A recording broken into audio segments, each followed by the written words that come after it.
เจ้าหมดตัวผู้หญิงสื่ออัวอายหักน้องลาน้องนี่ก็ขอยอมตายถ้าบ่ได้สายที่ซื้อคุณลูกถึงอายจะจนแต่ก็เป็นคนหน้าเอาเบาทุกน้องเองบ่มักคุณเจ้าสู้สายซื้อคุณลูกน้องหักหมดใจอายบ่รวยเด้อนาบ่แม่นคนลางเศรษฐีเงินทั้งจังแม่นเพิ่นเว้าเป็นตาสังจักเว้าอีหยังเว้าผิดเว้าใหม่อายหักน้องแค่ยันแต่แม่เจ้าบ่เป็นใจหักจริงอายบ่ต้องอายไผขอเพียงหัวใจสองเฮาตรงกันอายแค่คนบ้านไกลหักไผหักจริงหักแน่น้องหักอายแท้ยันแต่มาล่อลวงกันสาวนครเมืองกาญไอ้หักเจ้าหลายจริงกล้ายืนยันหักจริงให้อายมาหมายมันอย่ามาตัวกันเด้อคนกาสีอายหักเจ้าหมดตัวเหมือนงัวมาทั่วคุณเด้ออัวนาระหว่างคุณลูกคุณลางอัวสาวนางหักคุณลูกคนนี้ตายก็ยอมตายถ้าเป็นอายบ่ได้อัวสาดนี้ถ้าบ่ได้อายเป็นสามีหัวใจอัวนี้ยานพัง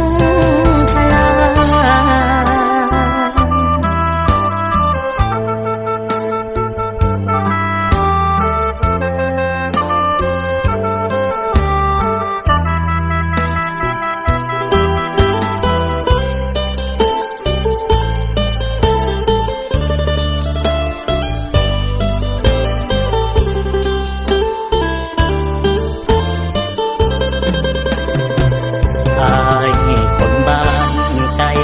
หักไผหักจริงหักแน่น้องหักอายแท้ยันแต่มาล่อลวงกันสาวนครเมืองกาญไอ้หักเจ้าหลายจริงกล้ายืนยันหักจริงให้อายมาหมายมันอย่ามาตัวกันเด้อคนกาสีอายหักเจ้าหมดตัวเหมือนงัวมาทั่วคุณเด้ออัวนาระหว่างคุณลูกคุณลางอัวสาวนางหักคุณลูกคนนี้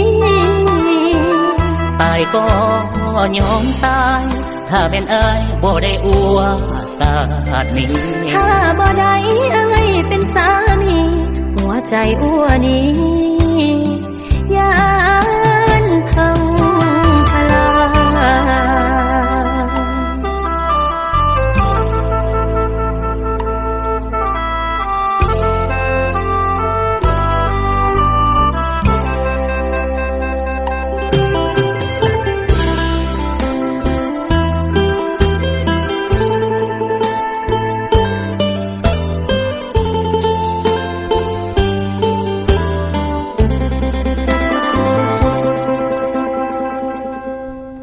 ความสุขของคนเฮาต่างกัน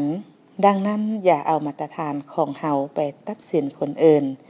ย้อนความมักของเขาบ่คือเฮาคนเฮามีฐานะทางสังคมบ่คือกันแต่ค่าของความเป็นคนเท่ากันเสมอบ่ว่าจะเกิดมาชนชั้นใดหยุดเบิ่งคนอื่นจากภายนอกก็มาทักทายสบายดีกันคือเก่ากับรายการเสียงเพลงและข่าวบริการพบกันเช่นเคยกับผู้ดำเนินรายการสินนิลาคือเก่าเนาะลำพบกันมื้อนี้ก็เป็นมื้อแฮม12ค่ำเดือน6ลาวพศ2569กงกับวันพุธวันที่13เดือนพฤษภาคมคศ2026ปีมะเมียฉะนั้นก็มาเว้าถึงเวลานาทีก็หมุนเวียนเปลี่ยนไปหลังกับเข็มโมงเนาะคือน้ำใดไปบ่ทาปาเวลาหมุนไปกับบ่ทาคน ฉะนั้นว่าทานจะเฮ็ดหยังคิดจะเฮ็ดเวียกงานหยังก็ตามก็ต้องเฮ็ดเวียกงานแข่งขันกับเวลาเพื่อเฮ็ดให้เวียกงานนั้นๆสำเร็จผลท่านผู้ฟังที่ฮักเพลงถ้ามาเว้าถึงเวลานาทีก็คือกับผู้ดำเนินการเว้าผ่านไปเนาะเพราะว่าเวลานาทีนี้ถ้าว่าพวกเฮารู้จักหมุนไซวินาทีหนึ่งก็ถือว่าเกิดประโยชน์คุ้มค่าถ้าว่าพวกเฮาบ่รู้จักหมุนไซเวลาหลายเท่าใดก็บ่มีประโยชน์ฉะนั้นพวกเฮาต้องรู้จักหมุนไซเวลาให้เกิดประโยชน์ของท่านระยะนี้ก็เป็นระยะน้องๆนักเรียนนักศึกษาของพวกเฮากำลังสอบเส่งภาคเรียนที่2ซึ่งพวกเฮาเห็นได้เนาะอยู่ประถมชั้นประถมมัธยมและอนุบาลก็แม่นโรงเรียนบางจุดบางบอนหรือว่าบางแห่งก็ถือว่าได้สอบเส่งเป็นที่เรียบร้อยแต่อยู่บางบอนก็ยังสืบต่อหรือว่ากำลังสอบเส่งกันอยู่แต่นั่นใดก็ตามเนาะพ่อแม่ผู้ปกครองก็ต้องเอาใจใส่ศึกษาอบรมลูกหลานของพวกเฮาในช่วงระยะนี้ให้เอาใจใส่ในการค้นคว้าบทบทเรียนเพื่อเฮ็ดให้การสอบเส็งหรือว่าการเก็บกู้ผลและปลูกของลูกหลานพวกเฮานี้ให้ได้รับมากผลเต็มเม็ดเต็มหน่วยเดี๋ยวนี้ก็บวกใส่น้องน้อยนักเรียนลูกหลานของพวกเฮาแดบวกใส่กับการใช้เวลาให้เกิดประโยชน์คือผู้ดำเนินการนำเสนอผ่านไป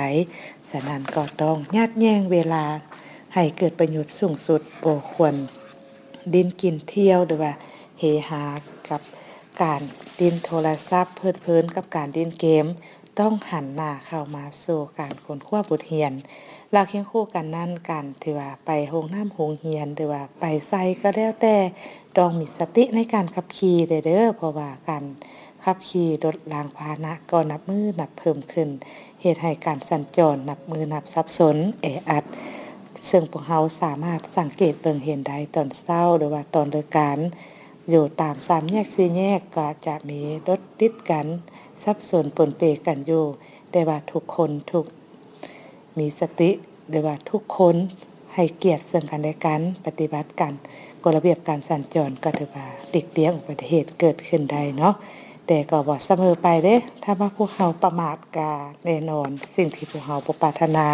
ก็เกิดขึ้นได้ฉะนั้นก็ให้ทุกท่านจงเพิ่มสติเป็นเจ้าการนำกันเติม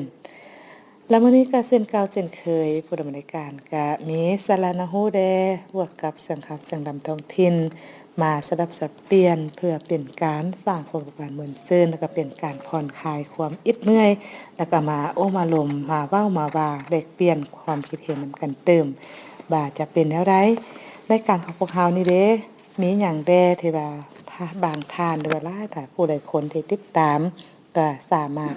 ตามนี้ส่งข่าวหรือว่าแลกเปลี่ยนคอมเมนต์มาได้เนาะว่าสัญญาณชัดเจนการออกเสียงสำเนียงนี้แจ้งบ่หรือว่าตัวใดที่จะให้พวกเราปรับปรุงก็สามารถคอมเมนต์มาได้เลยพวกเราก็พร้อมจะปรับปรุงรายการหรือว่าพยายามเฮ็ดให้รายการนี้ดีขึ้นกว่าเก่าเลยเนาะแต่ว่าตอนนี้พวกเราไปม่วนซื่นกับเสียงเพลงกันสักก่อน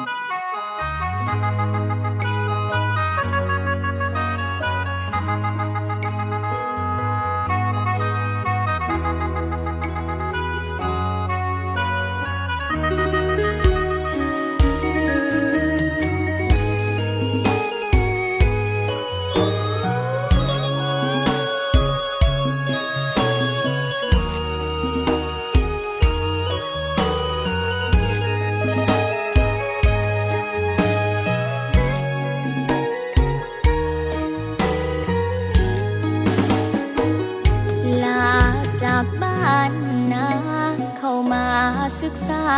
เมืองใหญ่จากถิ่นที่เคยอาศัยก้าวไปด้วยใจมุ่งหวังกับพ่อลาแม่เป็นนกน้อยจรจากหังโบกมือลาน้ำตาไหล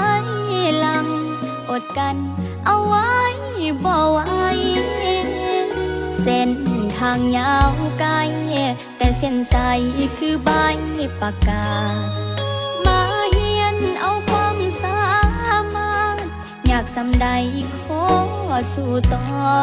ไป ย้ำเมื่อยย้ำท้อ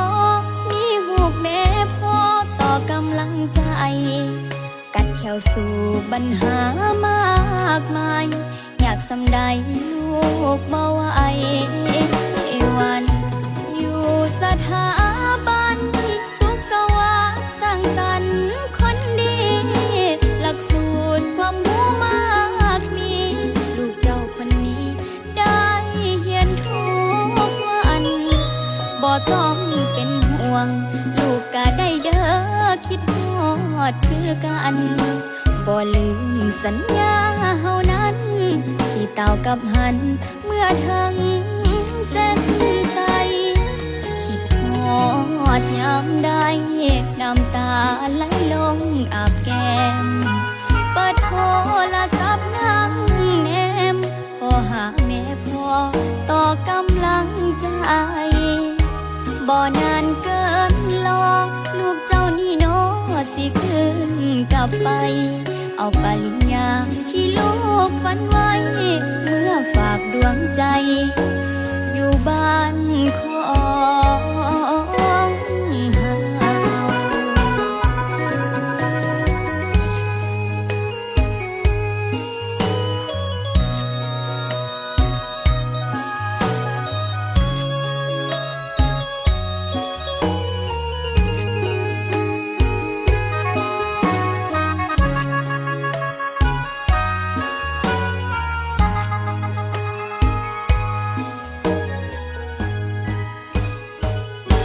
อยู่สถาบันสุขสวัสดิ์สร้างสรรค์คนดีหลักสูตรความรู้มากมีลูกเจ้าคนนี้ได้เรียนทุกวันบ่ต้องเป็นห่วงลูกก็ได้เด้อคิดฮอดคือกันบ่ลืมสัญญาเฮานั้นสิเต่ากับหันเมื่อถึงเส้นชัยคิดฮอดยามใดน้ำตาไหลลงอาบแก้มเปิดโทรศัพท์นั่งแนมขอหาแม่พ่อต่อกำลังใจบ่นานเกินรอลูกเจ้านี่น้อสิขึ้นกลับไปเอาปริญญาที่ลูกฝันไว้เมื่อฝากดวงใจอยู่บ้านของเฮา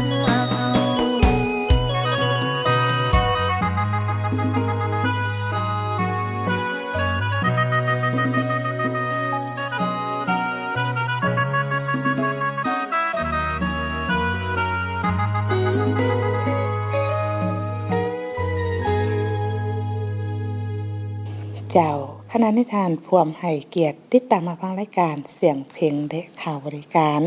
กับผู้ดำเนินรายการเส้นนิลาซึ่งก็จะบอกว่ารายใหญ่ห้างไม่ทางรายการที่หักแพงจะนำพาทานมาฮู้เกี่ยวกับ6พยาธิในช่วงนี้ที่ว่ามักเกิดขึ้นกับลูกน้อยของพวกเฮาซึ่งอากาศมีการเปลี่ยนแปลงบึดแดดบึดฝนบึดร้อนบึดหนาวคือกับพวกเฮาประเสริญอยู่ในช่วงนี้จะเป็นฝนตกน้ำลงการไปการมาก็พบความยุ่งยากสุขภาพร่างกายกับปรับเปลี่ยนบ่ทันเหตุให้เจ็บป่วยเป็นหวัดเป็นไอเป็นไข้เป็นหนาวหรือว่าท้องท้องตาแดงก็เกิดขึ้นเป็นตุ่มเป็นพื้นคันคายต่างๆถ้าว่าพวกเฮาบ่มีวินัยในการใช้ชีวิตเป็นต้นแม่นการกินการดื่มการนุ่งการถือนี่บ่สะอาดกันแน่นอนและมีทางรายการเจ็บการป่วยก็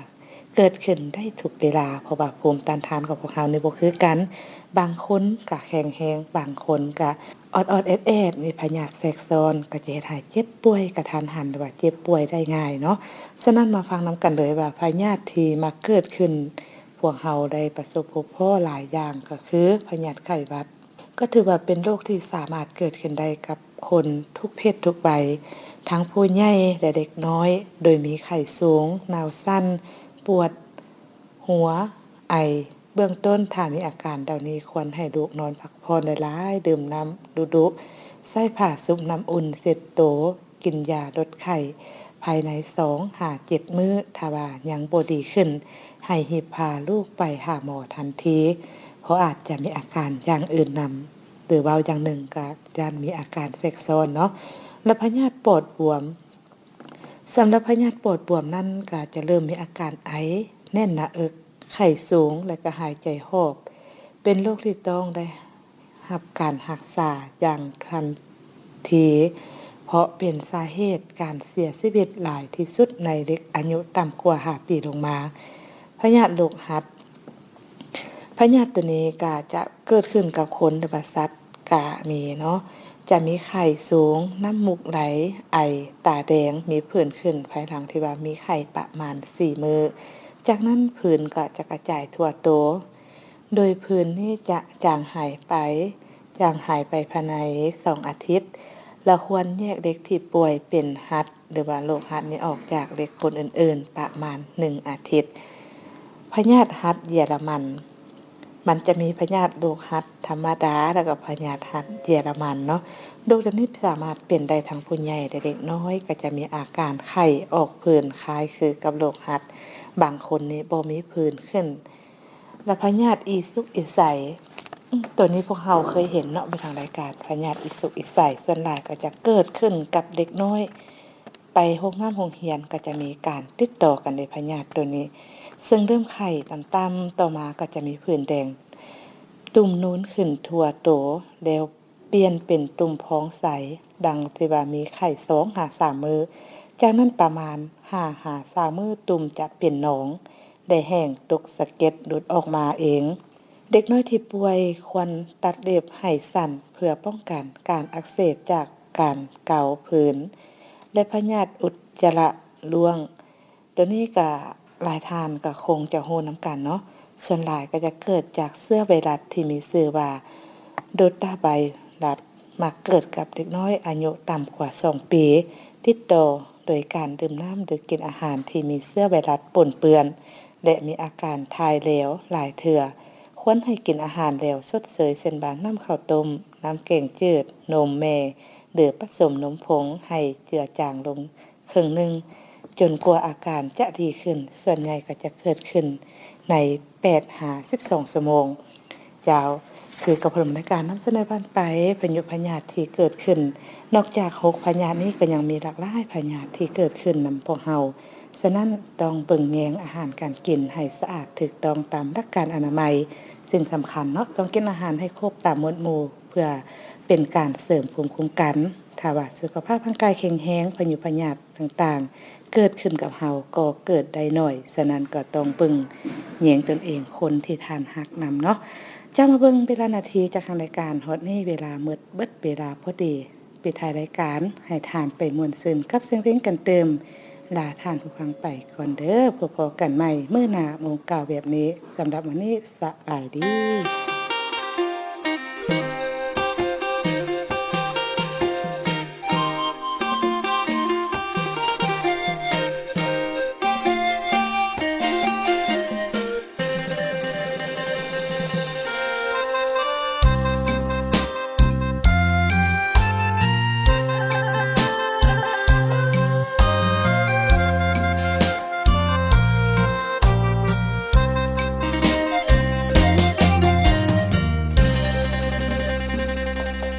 สองเฮาเฮียนจบม.ปลายนำกันเข้าสู่ยังกันสารฝันสร้างก่อสีวีน้องคนเฮียนเก่งเซ็งติดปริญญาตรี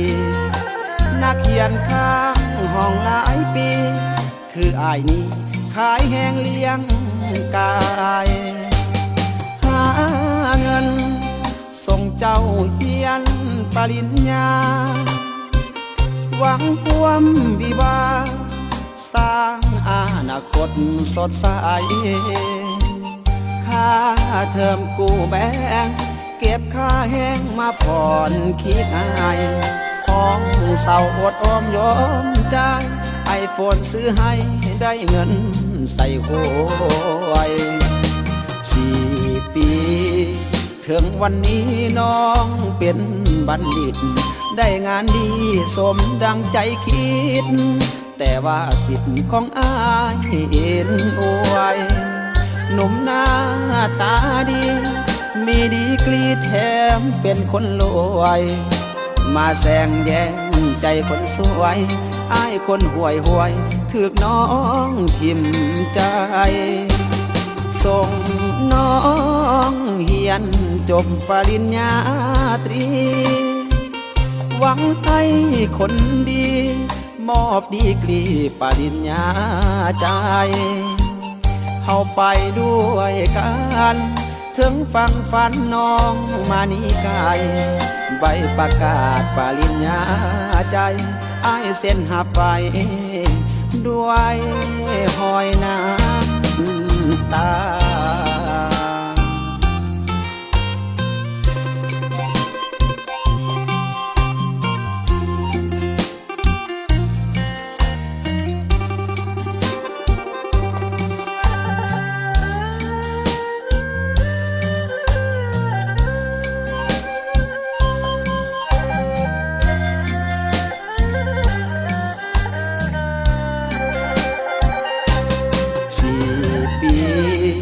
ถึงวันนี้น้องเป็นบัณฑิตได้งานดีสมดังใจคิดแต่ว่าสิทธิ์ของอ้ายเอ็นอวยหนุ่มหน้าตาดีมีดีกรีแถมเป็นคนรวยมาแซงแย่งใจคนสวยอ้ายคนห่วยห่วยถึกน้องทิ่มใจส่งน้องเฮียนจบปริญญาตรีหวังให้คนดีมอบดีกรีปริญญาใจเฮาไปด้วยกันถึงฟังฝันน้องมานีกายใบประกาศปริญญาใจอ้ายเส้นหับไปด้วยหอยน้ำ